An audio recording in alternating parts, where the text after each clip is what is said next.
Dean. Welcome back to This is Horror.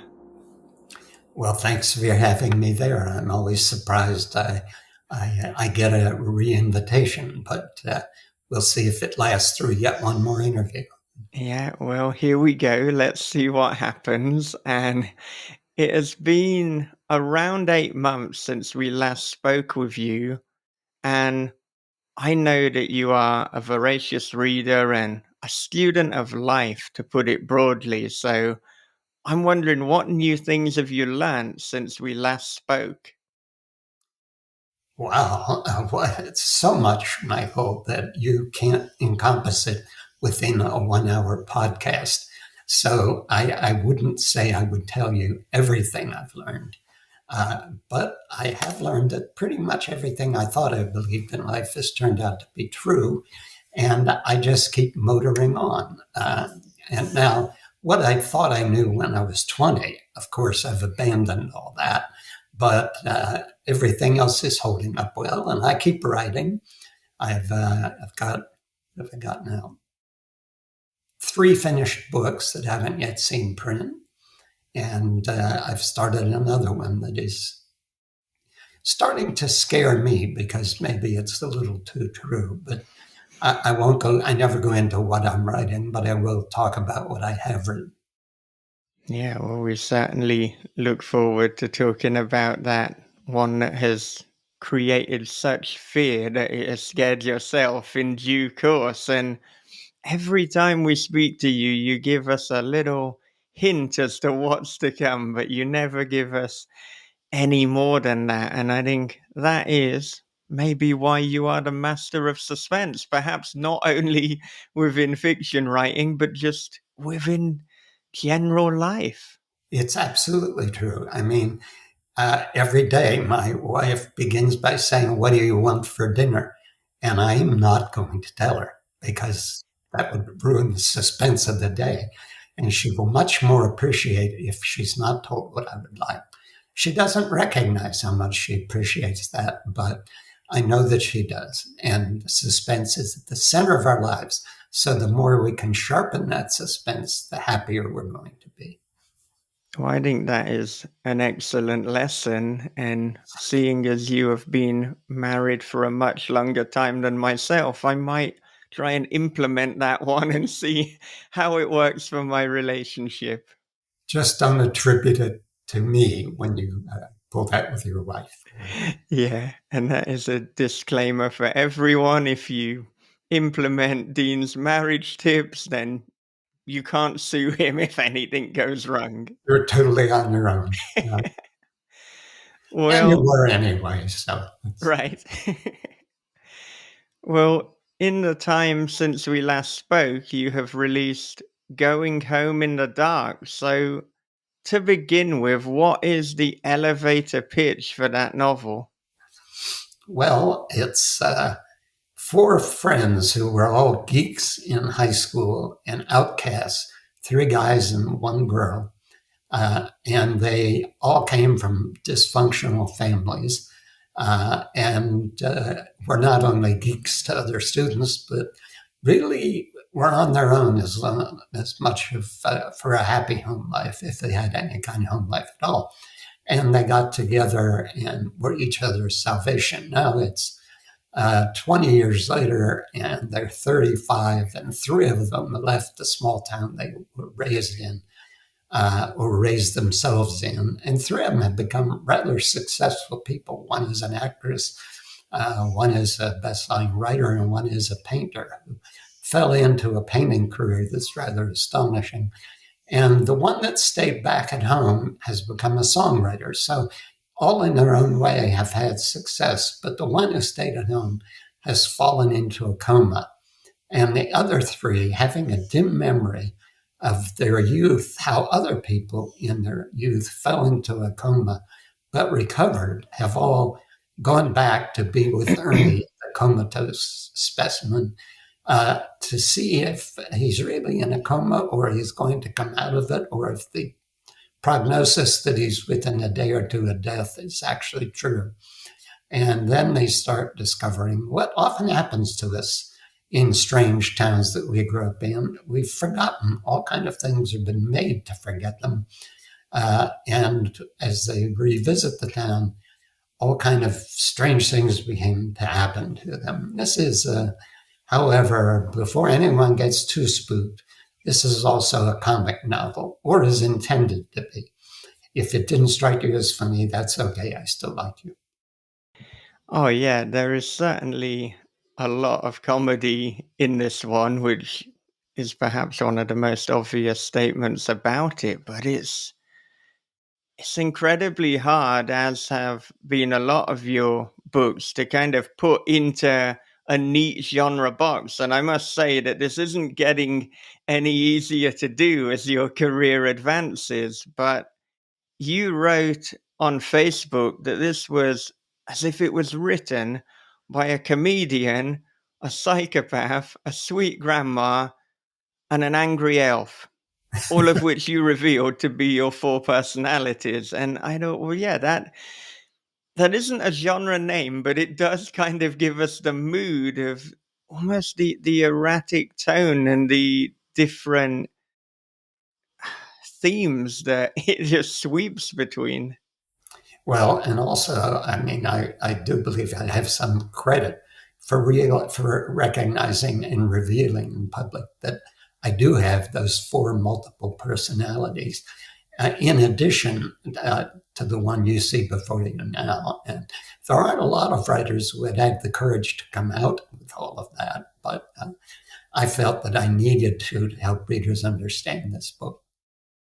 And this is what people mean when they talk about writing fearlessly. And that is exactly what you've done here. But I mean, I wonder, in all seriousness, do you think as you have got more successful, or at least maintained your current level of high success, that you have been emboldened to write more fearlessly and to care less about convention and even genre expectation? Yes, I still care about the reader. I won't say I abandon all hope in that regard, but yeah, I feel there's things you want to do, and whether you think you're restraining yourself or not, you are often restraining yourself in when you're younger and hoping to sustain the career. I still hope to sustain the career. It is my intention to retire only after the coroner has said I'm deceased. And then I want to check that out myself to be sure that he's correct. So I still want that career to happen and keep going, but you get to a point where certain ideas hit you and they seem like a lot of fun, and you say, "Oh, why not?" I am of a certain age that, though I seem to be in good health. Ozzy Osbourne seemed to be in good health a short while ago, so you never know. And it does motivate you to try things. I delivered a book that comes out in January that is very different. But I finished the book. I gave it to my wife. This is the one that comes in January, called The Friend of the Family. And I don't think I told you this before, but I always give her the book, and I know how many hours generally it takes her to read it. If I give it to her, as I did in this case, at 6 o'clock on a Friday morning, I know somewhere around noon on Saturday, she's going to finish reading it. And she's always been my fairest and toughest critic. So when it came to be noon on Saturday, I expected to hear the footsteps, the smiling face, the critique whether or not she thinks it's as wonderful as I usually am, or maybe I've slipped a little. I'll deal with it. And noon came. She didn't come to my office. 1 o'clock, 2 o'clock, 3 o'clock. Now I know she's finished it. When at 4 o'clock, I hear her banging pots and pans around in the kitchen. And I thought, ugh. And I went into the kitchen and looked at her and I said, "Well," and she said, "I don't know how to talk about this book." And I thought, well, that's not a good sign.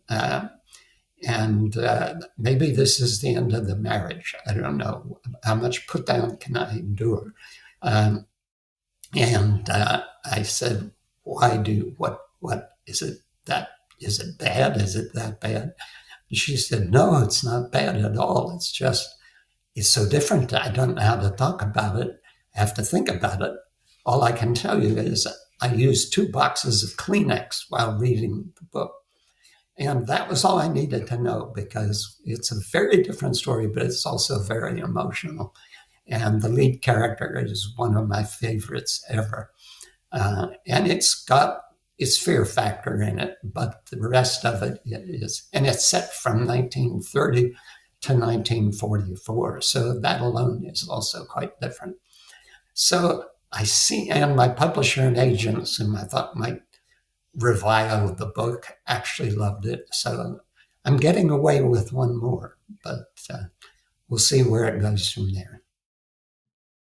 Yeah, and of course, the advice that we're often given is that if we want to make the reader laugh or the reader cry, or at least to evoke that reaction rather than to sociopathically be like, I want to make you cry, then we need to kind of be able to feel that and have that reaction ourselves. So, I mean, the fact that your wife responded in this way and her being the closest person to you, it's a very good sign for the future of this book. I took it to be so, even though there are other times she just looks at me and cries, and it isn't related to a manuscript, and I never know quite what it is related to. But I think, given that everybody has had a strong reaction to it, that'll work. It's sort of like I knew that going home in the dark was going to work when the first thing people started to say to me was, I hate that Brita woman. And I knew that character either works and carries a lot of what the book is trying to do or doesn't. And so when you get a certain reaction, you do a great sigh of relief and think, well, maybe I can still do this again. Maybe they'll let me get away with this for a while longer. Well, I think if we go back to you saying that you create suspense by just not telling your wife what you want for dinner, we may see the source as to why she sometimes just like cries in frustration. But on another note, to do with Greta, I mean, yeah, completely abhorrent and dislikable, but I have a feeling that you had a lot of fun writing her because while she was unaware of it, she is the source of a lot of comedy and a lot of comedic relief unintentionally. I've known a few people in life, including my violent alcoholic father, who were funny but had no idea about it.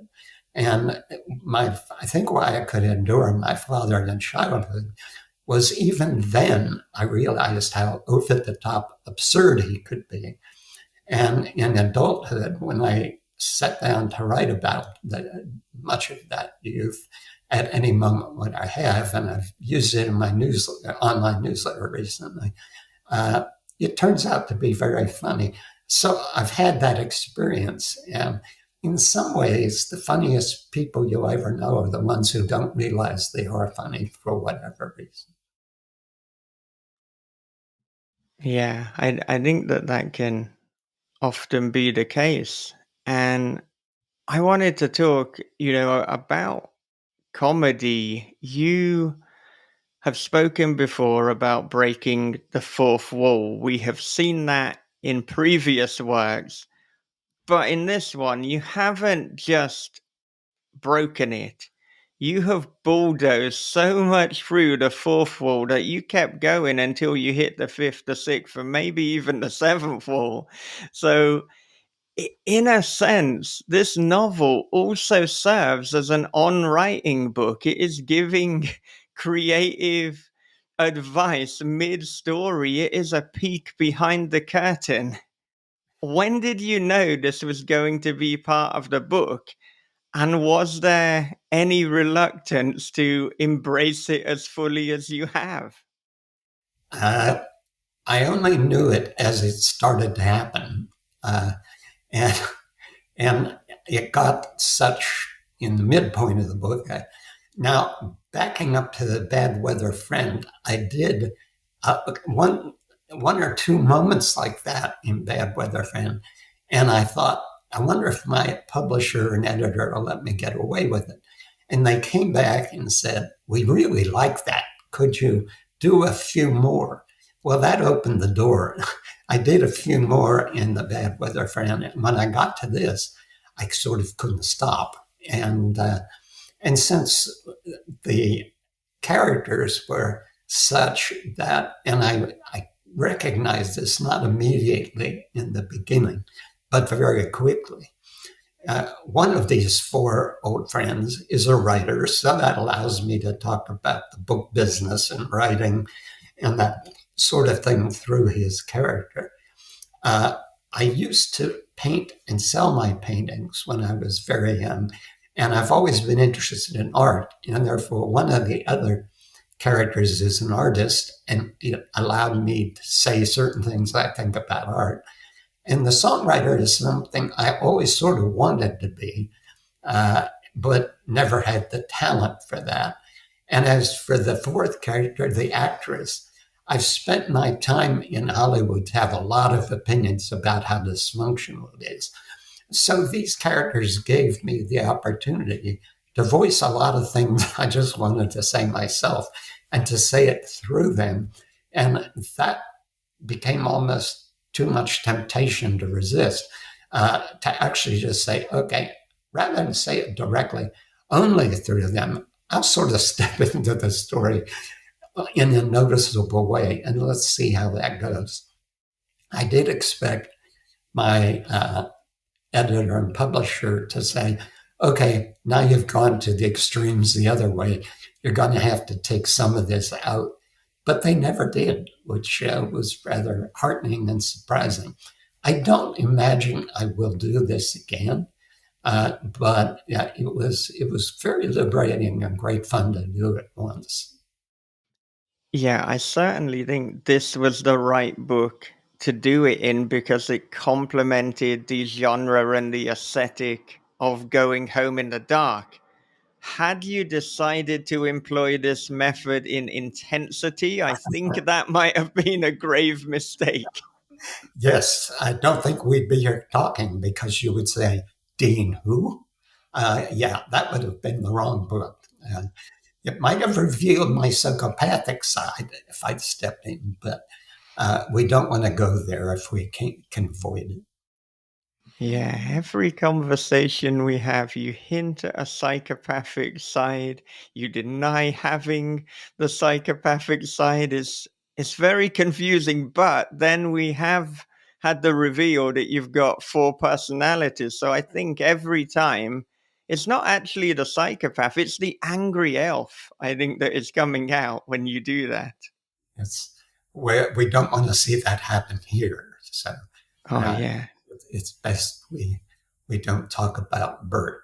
Uh, oh, yeah. just Well, the angry elf's name. But we, let's say no more. It's, yeah, yeah. Okay, move on quickly, Bob. Don't mention, you know. No, but I do want to say that I think that I have seen other writers do something similar in books that I guess were darkly comedic, but not to the extent of this by far. And so this was very refreshing to see and to experience it. It's like, hey, this is at the end, I really kind of cracked up because you were like, hey, this is how the end is supposed to be, and it's like it's pretty much what happened, And I was like, oh wow, this is it. But I have seen some asides, even in first person narration, with like I can't remember the name of the book. There was a guy who was about to break someone's arm and talk about the acute pain that they were going to experience, and he did that in a footnote. It's like it's like this. It's like there was a footnote down at the bottom of the page that says this particular nerve which runs from, and he gave all the scientific terminology.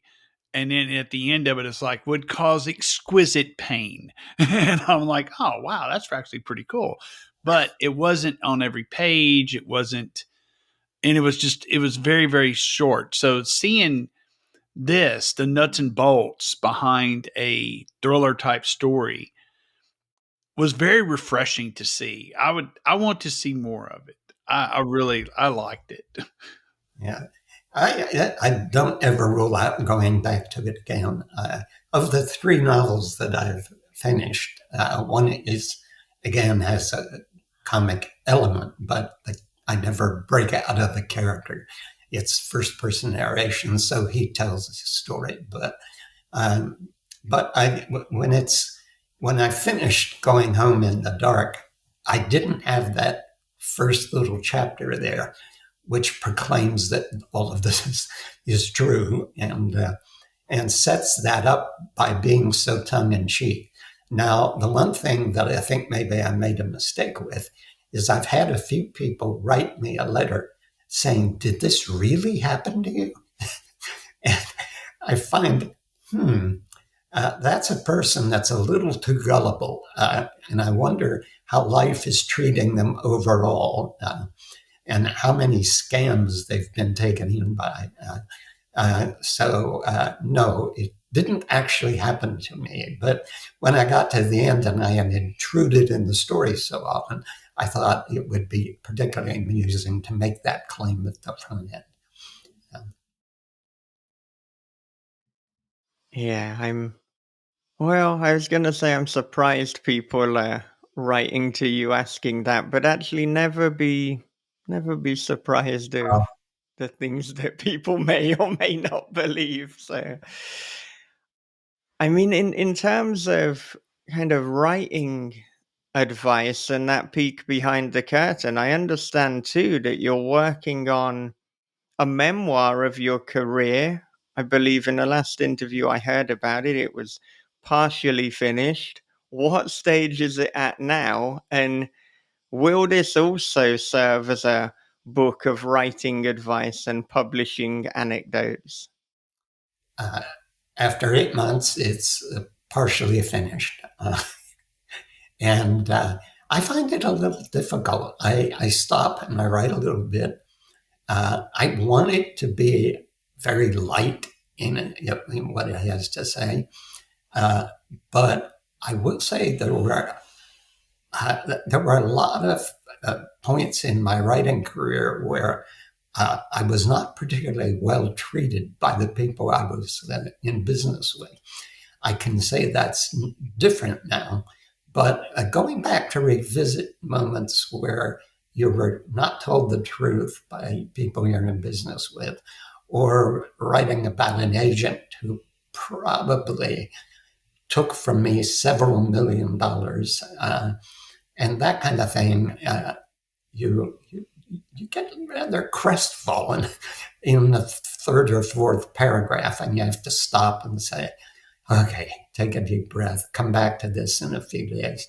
Meanwhile, go on with other things. And I don't want any of it to be like recriminations, not like it's my vengeance to tell this story.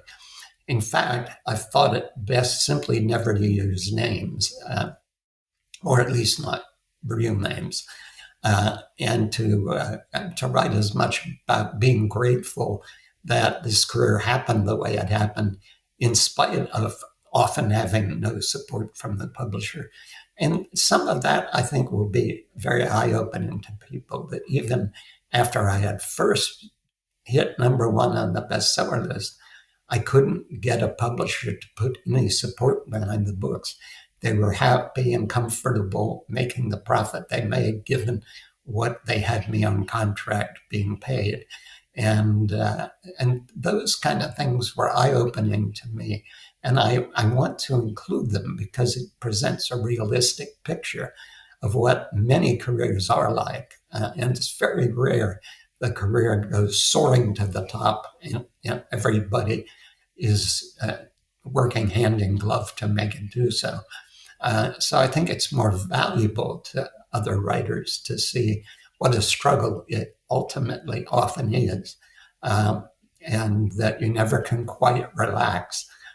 But I don't want it to be dreary. So it's striking that right note that I'm finding a bit difficult. And then there are things in it, not to bore you with all of this, that I'm learning about my past that and about how I absorbed my past, my family histories.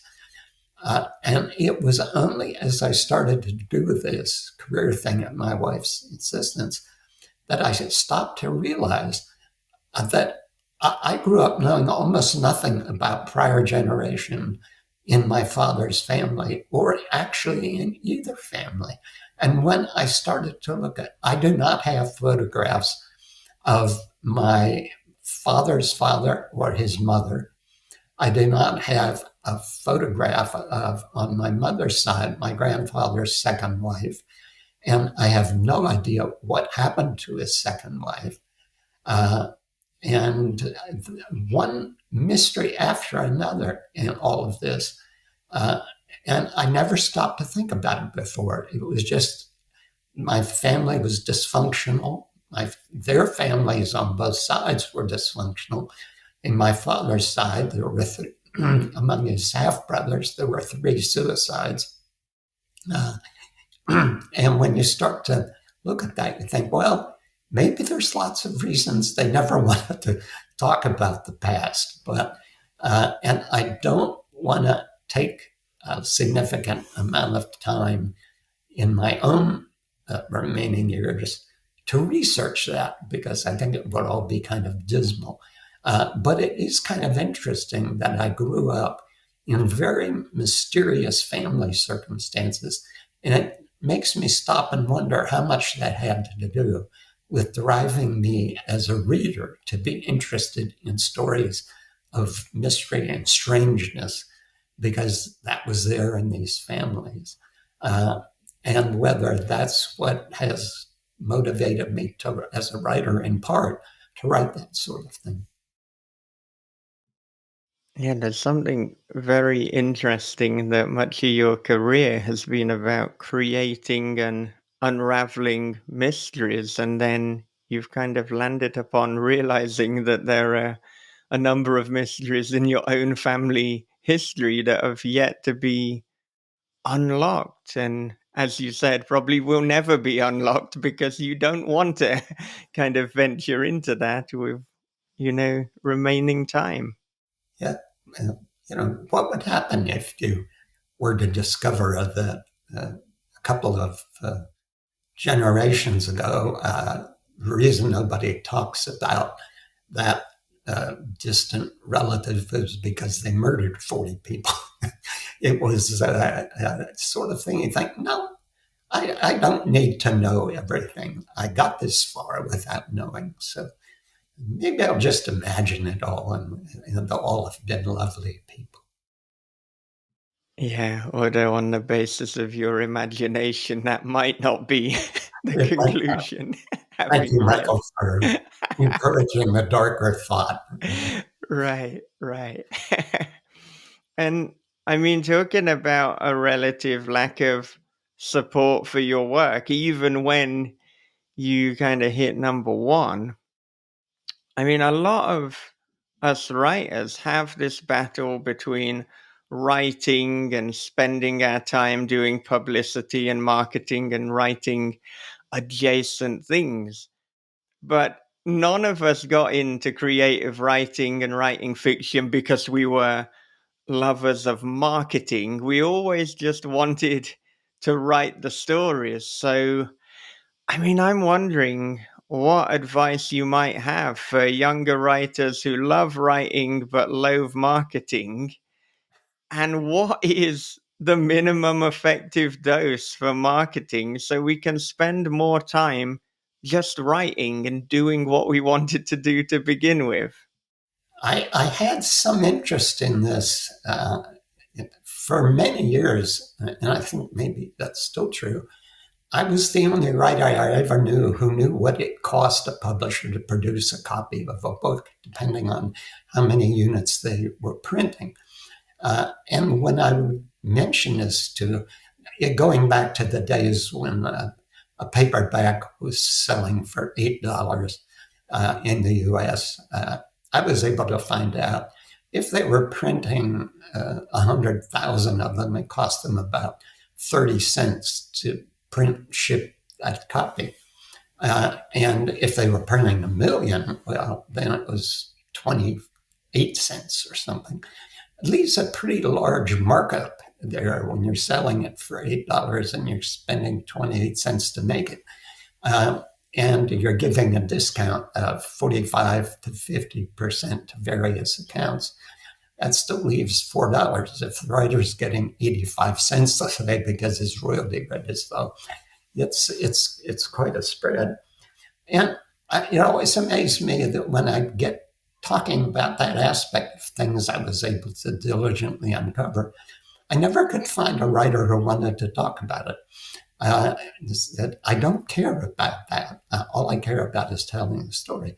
And largely, yes, that's why we're in it. We love this work. We love what we do. And it might be hard. It often usually is. But at the same time, it's kind of interesting to find out what you can find out otherwise about it all. And there were things I never could find out. I would see books. This would be something I'll get into the memoir. I would see books that my publisher was distributing, printing by a writer who had not yet made the bestseller list. But when you walked into every store, you would see massive copies. Behind the register, 40 copies face out. And you'd see display bins at different places in the store. And over here, a table with more copies piled on it. I would have a new book come out. You'd see a little display on the table and on the bestseller list. And that was it. And I would often say to publishers, why can't we get that? Oh, well, that's up to the stores. And it's nothing we can do. Well, I found out 40 years later that there was a program and that publishers choose who got into that program. And they would much rather spend that on a writer to make somebody who wasn't a bestseller, rather than expand the sales of somebody who was already doing well. But they never did it for me when I was starting out. So it was a very shocking thing to discover this later, and that I had often been lied to. Now, we don't expect the world to be truthful to us at all times. But it was a shock to me as someone who'd been around quite a while to find out the truth was not always being told to me. And that I want to talk about in this, but again, without recriminations, just to explain how things go and why. It's always good to take care of yourself because not everybody else is looking out to take care of you. We got into a dark place there. Oh, I mean, we always do. And I mean, there's often such a lack of transparency when it comes to, corporations, as we have said, as is a theme in much of your books. But, I really appreciate that you're working on a memoir that is going to add some transparency and to do it in such a way where, again, you're not going to open yourself up to legal troubles, which is always key. There is that one name I might let go, but I have to get permission. There was somebody much later in my career, who I finally found out what this program was called, and how it was arranged so every bookstore in the country was involved. And I asked my existing publisher at that time, who was publisher of one imprint in a big conglomerate, and she professed not to know. And she said, I will, I've never heard of this program, but I will find out. And she did find out, but she could not convince the Uber publisher to put me in my next book into that program. And so one Sunday night, she called me at home, and publishers never call you in the weekends, in my experience. And she said, "You're right. This exists. You should have always had it. But I'm told I cannot tell you it exists. I'm telling you now. And tomorrow I'm quitting my job." And she did. And she went on to be successful elsewhere in publishing, very successful. But that was somebody who told me the truth and actually took some cost at having done so. And it gives you hope that there are people like that, even in the most cutthroat kind of corporate structure.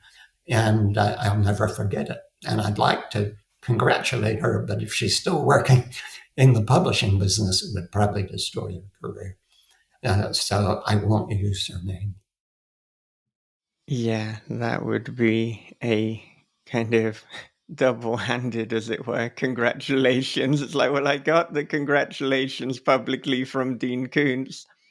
Also, my career is now over. So you got to weigh up risk and reward. And I mean, I wonder now, obviously, with online stores and with Amazon, who you are published by, this kind of mode of sales and bookstores is completely changing. And certainly in the UK there's been a number of the mainstream stores that have just gone out of business, so it almost seems that we have very few mainstream large bookstores. And so what we have is we have a number of independents by people who just have an absolute passion for reading and publishing and just love books. And then we have these online stores. So have you found that there's been a shift in the way that you're having to sell and market your books because of this? Oh, yes. There is, shall we say, there's some resentment against Amazon for having become successful starting out with books. So a lot of independent stores don't like me as much as they used to. But it came down to how are you going to reach the most readers? This sounds self-serving, but I think almost every writer would tell you they're probably of the two biggest reasons we decide we want to do this with our lives. One is we read books that were magical and transporting and just gave us so much pleasure that the idea of being able to do that for other people was irresistible. And the other one was that, that's sort of it in a nutshell, is why you want to do it. And also that you want to be transported yourself and see whether you can actually do that with the language. And those two things, the personal challenge of can I do this, and the idea of being able to do for somebody else what writers have done for you as a reader, are two things that are, making a living at it is also good, but those things come first. That's the magic of the novel and the storytelling that makes you want to be part of it.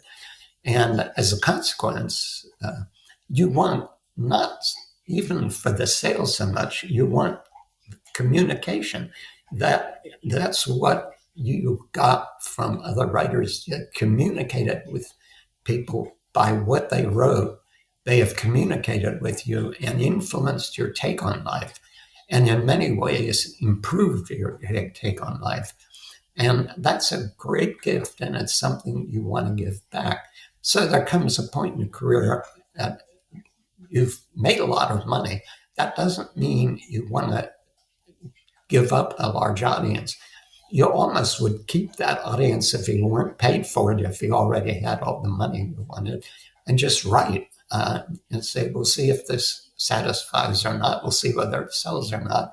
But right now, what matters is getting to a lot of people with what you feel about the world and life and that sort of thing. And that sounds funny to a lot of people, I suspect, but it really is at root what this is all about. And I think I'm starting to babble now. So before I also break into tears, we'll just stop that. Yeah, I mean, ultimately, when you ask a writer what they want readers. That is essentially what we're looking for. So, I mean, goodness, I understand, the hate for corporations in general. I understand why people, feel uncomfortable about Amazon and the way that they have this position. But at the same time, you've got to make decisions that are going to maximize your reach, that are going to maximize your readers. And, hopefully I won't get myself cancelled by saying this, but if I'm offered a contract with Amazon and I'm going to significantly increase my readership, or I can take a offer from a small press, but I know that it's going to be like a few hundred, let's say, well, it has to be Amazon. That is the smart choice for getting the readership. It's that's otherwise you're talking to yourself, and there's psychological problems with that. So you want to get that audience, and it's great. And when you run into people who say something you wrote changed their perspective, maybe even changed their life. I don't take that lightly because I can point to writers who changed my life when I was a kid, who gave me hope when times were dark, who made me see things in a different way. And that has enormous value. It makes you feel like it's worth getting up in the morning to sit at the keyboard and get this done. Oh, yeah, absolutely. Now, you said previously that you don't outline and you let the story go in the directions that the characters dictate. So, on that basis, with the new book, where are some places the characters took the story that you didn't anticipate, and what problems and opportunities did this create? That's I I have a friend who's a novelist, pretty successful, and he sent me the proof of his book. It's short. I guess it comes out this month, and I was slow reading it because I was finishing a book on my own, and I didn't have pleasure reading time. But when I read it, the first thing I wrote back to him was, "This book must have been filled as you were writing it with moments where you stopped and said, oh my God, what have I gotten myself into?" Because it was such a twisted, strange idea that would have thrown up all kind of impossibilities that you have to get around. And he came back and said that was exactly the experience. And in Going Home in the Dark, I knew it was a book about friendship and the power of friendship and all of that. And I knew that something very strange was going on in this little town they grew up in addition to the strangeness of their own families. But I had no idea what it was going to turn out to be. And what was going on in this town, and how was this town being, because it really turns out the whole town is being managed by powers, and I won't say what those powers are. And I was over halfway through the book and could not yet think what the hell was going to be the resolution to this. And then I can't even tell you when I thought, oh, I know what this is. And it was kind of fun. It was, I think, in its own right, kind of believable, but also funny.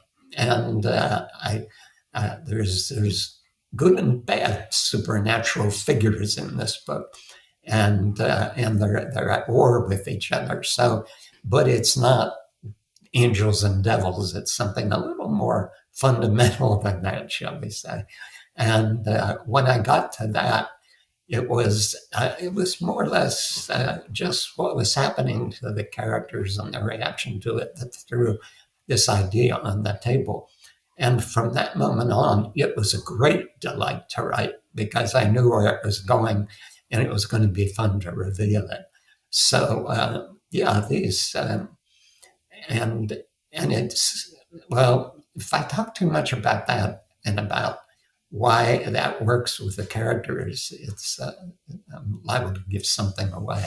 But it was this was a great pleasure to write, and several people have said to me, reading this, I could see what a good time you were having writing it, and that was absolutely true. Oh, yeah. I mean, I think it is probably, from at least my experience, it may have been the most fun you've had writing because just joy and humor and almost a lightness of touch is kind of perfumed throughout the entire novel. But actually, in terms of what you're talking about here with what happened, you've hit upon, I suppose, the objection that a lot of people who plan their work have with regards to not outlining and not planning. And so, I mean, I'm wondering, how does one go about writing a book and ensuring that they don't get lost or go round in circles because they don't have a plan? Or perhaps better framed would be, what do you do when you do get lost to ensure you get out of it again? Well, you know, this is making me think about this in a way. Why did when I started doing this with strangers, why did it work for me? When before that, I had written outlines of the books. And you know what I think it was? It's because I wrote so many books with outlines. And by the time I got to strangers, I was sick of it, of the outlining stage and the box that it kind of puts you in. And I think I probably mentioned this before, the fact that publishers would see the outline, often buy the book from it, then the book would evolve and they wouldn't like it as much because they had in their head the outline and they thought they should have liked the book to be more like what they thought it was going to be. It would still be very like what it was going to be, but there would be changes. I just got frustrated with that whole part. But maybe the reason it has worked for me is I wrote so many books with outlines. I got to a point where I didn't really need them. Something was happening on a subconscious awareness of novel structure and character development that I don't really need to think about anymore. Now you've got me thinking about how I work, and maybe that's a mistake.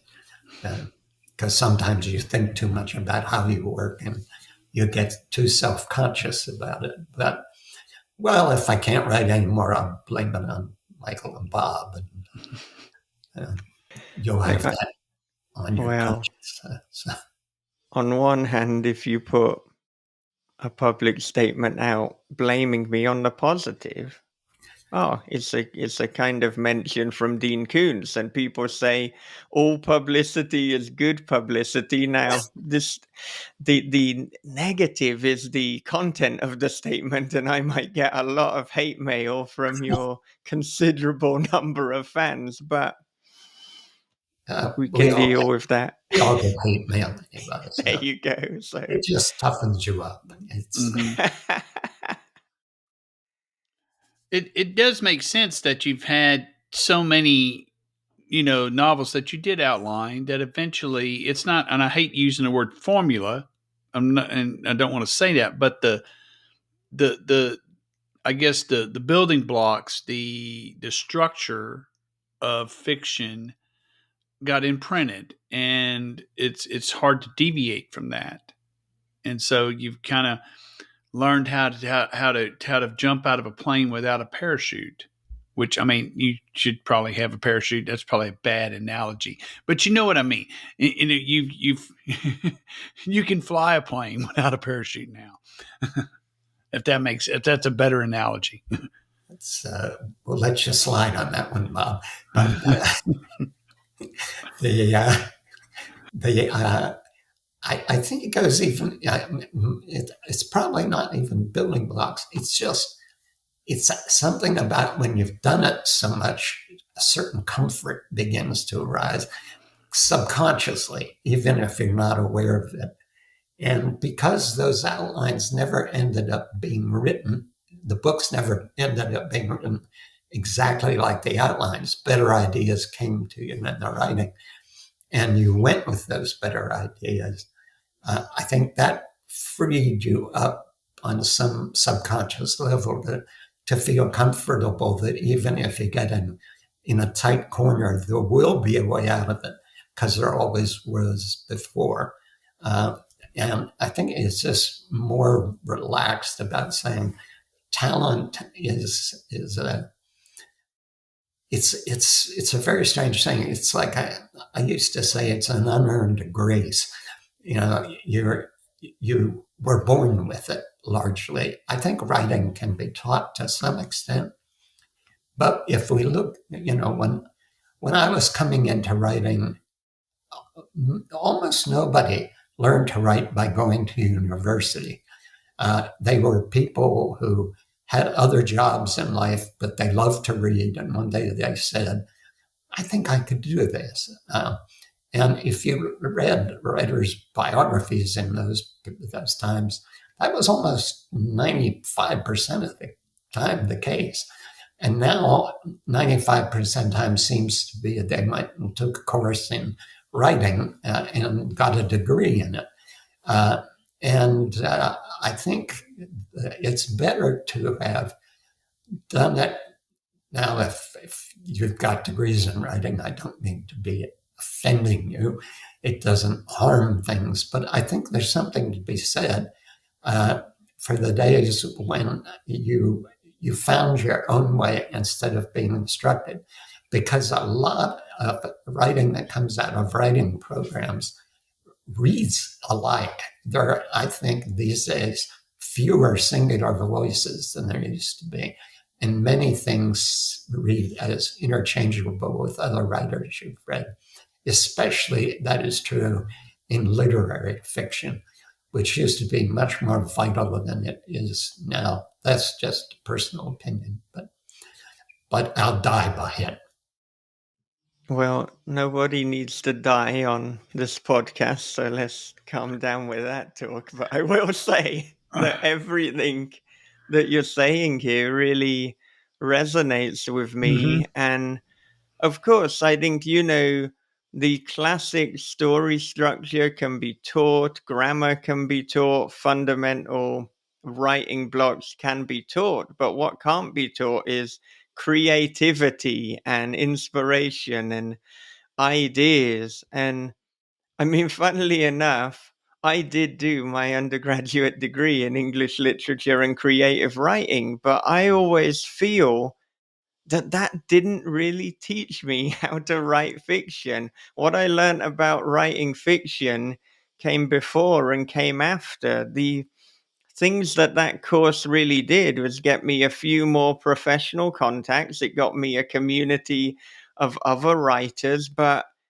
actually what they were teaching, it was very stifling and limiting, and they actually wanted me to go away from writing more genre things. And it's like, why don't you try literature? Why don't you try the poetry of Pablo Neruda? And it's like, well, there's nothing wrong with the poetry of Pablo Neruda, but also, why are you trying to stop me reading horror and reading suspense and reading pulpy crime? So sometimes, and Bob and I have said this before, it almost seems to be led by failed poets and failed writers who are particularly frustrated that they aren't quite where they'd want to be, and then they want to pass this kind of curse on to other people.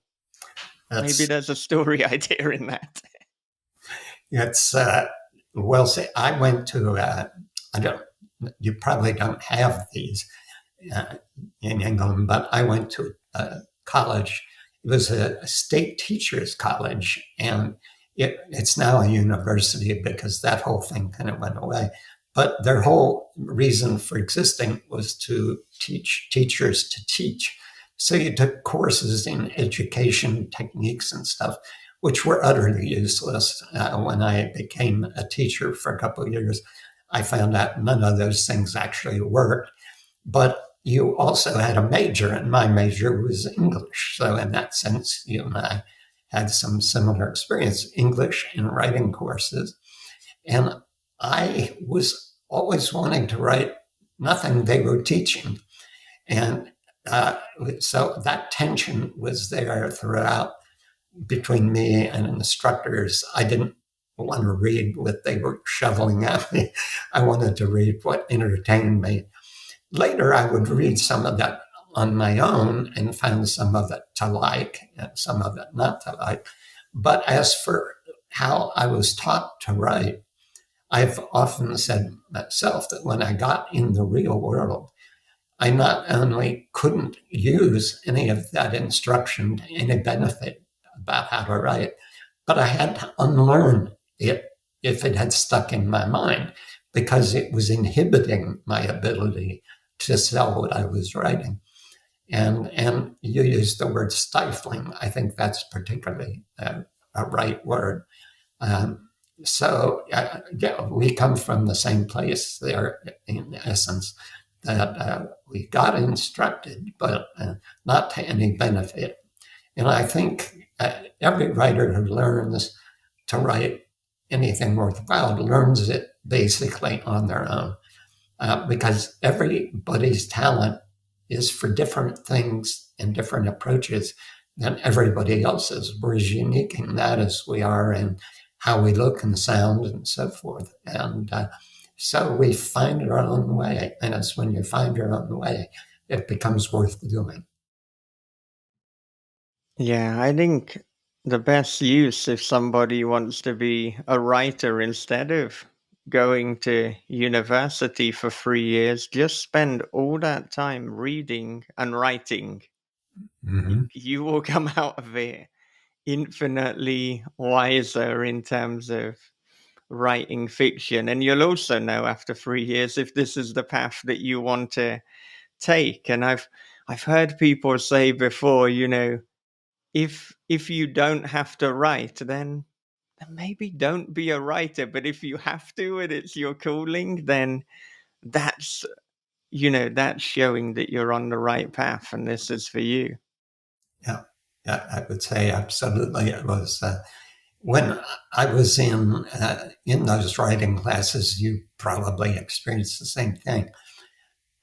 I never felt that the people in the class with me were writing because they were driven to write it and wanted to see what it would become.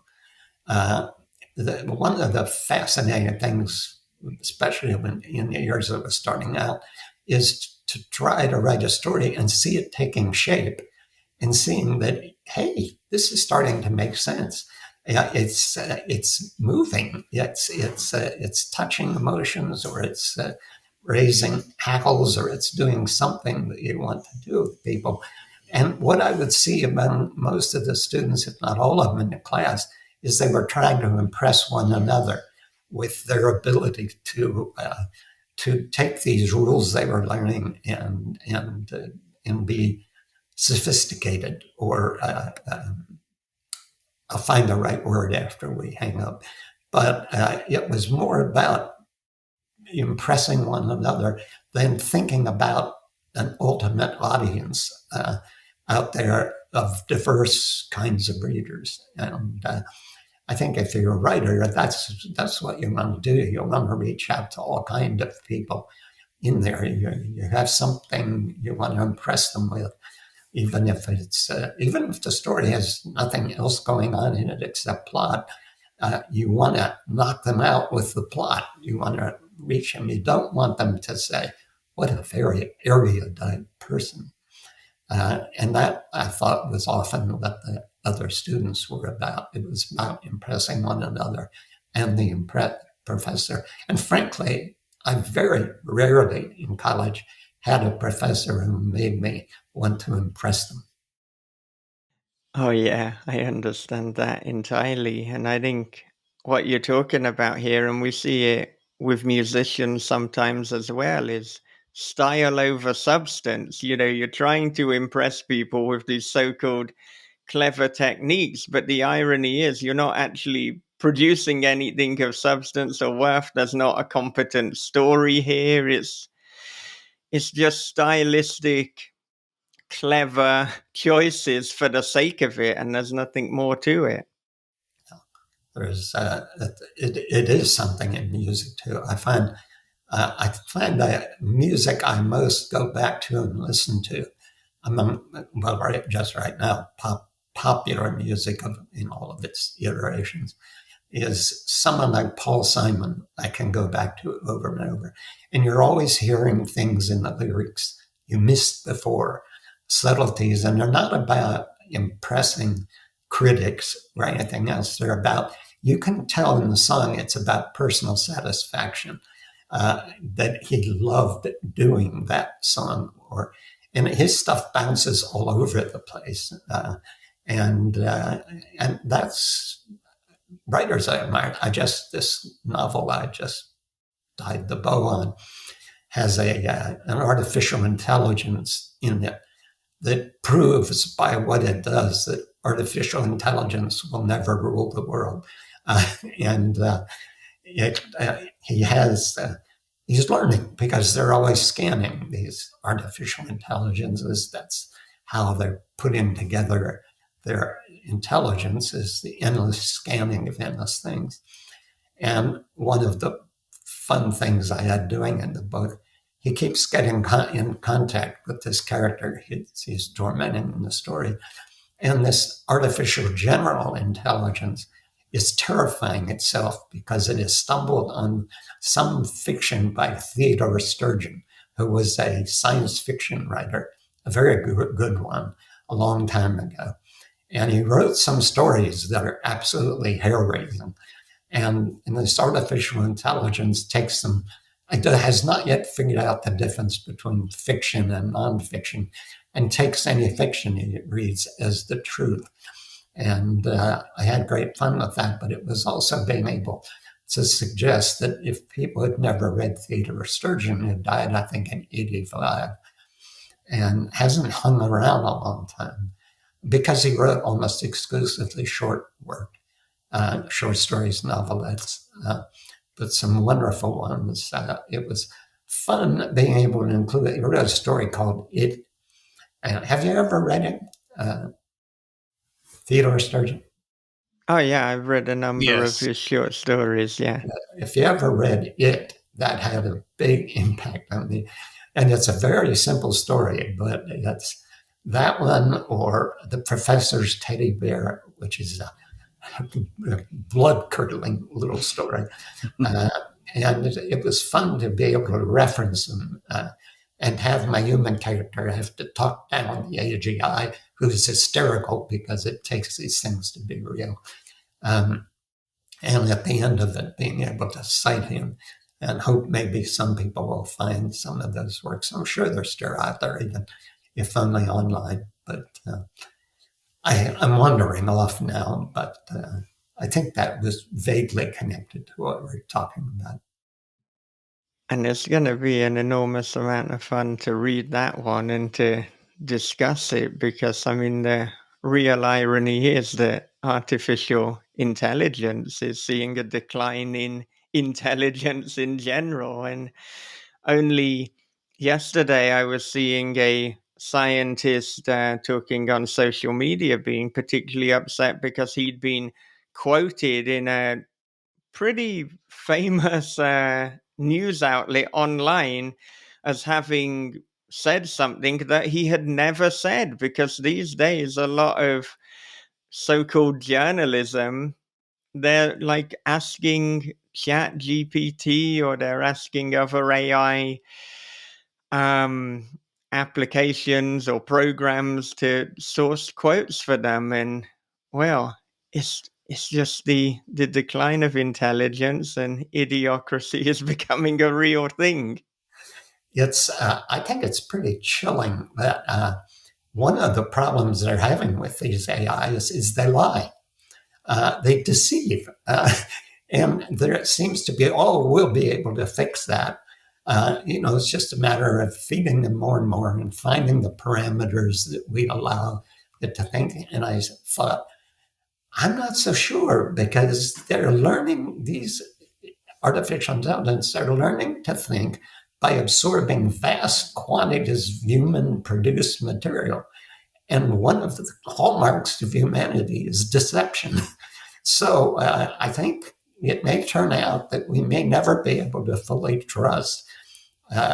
They may come up with some wonderful discoveries, new metals, new alloys, maybe some wonder drugs. But at the same time, I don't think we're going to be able to rely on them to solve the world's problems of politics and morality and everything else. Not if they're eager to deceive. And I think I just saw Elon Musk at some point say the Grok in its fourth iteration is astounding what it may be coming up with, and at the same time, absolutely terrifying. And I thought, oh, great. So let's just see what that absolutely terrifying turns out to be. And I think much of it's going to be our inability always to penetrate, whether it's deceiving us or telling us the truth. Yeah, I wonder, and with a lot of these things, when there are advancements in technology to a point, there will be a group of people that will be kind of reactionaries that will reject it completely. So I wonder if right now we're seeing a peak of AI, but we'll see further distrust, and it will be less within the kind of culture and collective consciousness. But it's a very strange time. Very strange time. But entertaining in its strange. Entertaining, yeah. Entertaining isn't always good for humanity, but yeah, I can't argue with that. Now, we're coming to the end of our time together today, unfortunately, but I wanted to ask, with Going Home in the Dark, in many ways it is a reverse coming of age story, because rather than having us watch the kids become adults through experience, we're seeing them return to the place that shaped them. How do you balance these feelings of nostalgia with the immediacy of present events when writing this kind of story? Well, I think it helped that they all had, to one degree or another, kind of horrendous childhoods. And going back to town also takes them back into the reality of what they escaped, not just the central plot, but I mean, what they escaped when they escaped their families. And so that prevented the thing from becoming a sentimental soup. I had fun, for instance. They go, as this town is being perfected in certain ways, they end up in one of their old neighborhoods, which the name of the street is Harriet Nelson Lane. And a lot of people won't be old enough to know what that refers to, but it refers to one of the classic sitcoms ever, Ozzie and Harriet. And everybody in the neighborhood is like people living in a sitcom.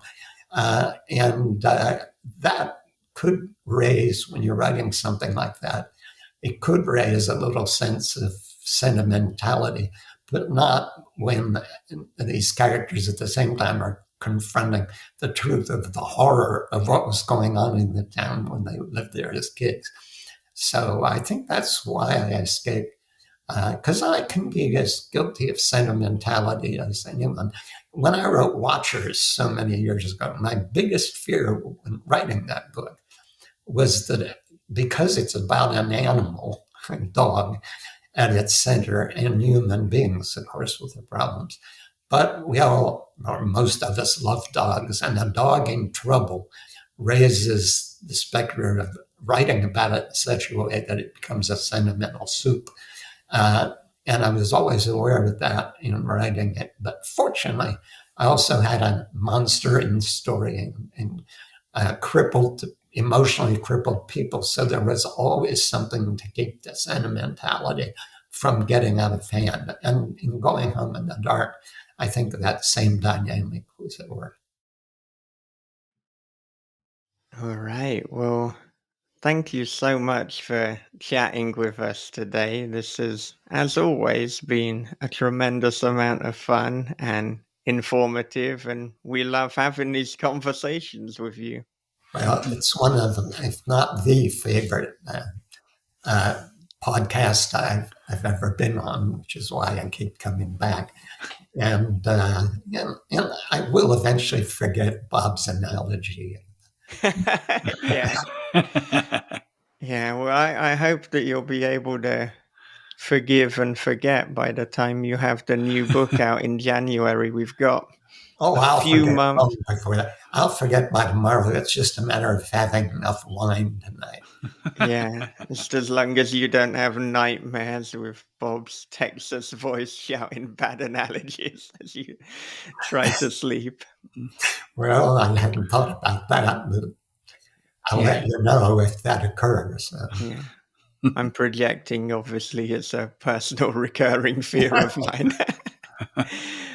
All Uh, right. Well, where can our listeners and viewers connect with you? well, DeanKoontz.com, that's where they can go. They can sign up for the newsletter, and I think we have fun with that. And and otherwise, just go buy the books. I should have a copy in my hands and shove it at the screen a little, but I've forgotten. So they're on their own. They have to go online and search for it. But I enjoyed this a great deal, or otherwise I wouldn't be here. So I still hope someday we might meet face to face. But Yeah, that would be tremendous. That would be you're always great. welcome here if you Oh, come. thank you very much. Yes, Yeah. thanks. Okay, well, do you have any final thoughts? Ideally, not disparaging Bob, but if that's the final thought, I'm okay with that too. Well, if you're not okay with it disparaging you, or you would have said so. So I'll stay away from You that. can do that if you want to. And I think you've picked my mind clean. I have no further thoughts. I'm bereft of fresh thoughts. So all I can think about now is dinner and wine and the consolation of my dog. So that's the condition you've left me in. Well, it sounds like a wonderful way to spend the evening. So, again, thank you very much. You both take care of yourselves. You're unique human beings in the best way. Thank you very much. Yeah.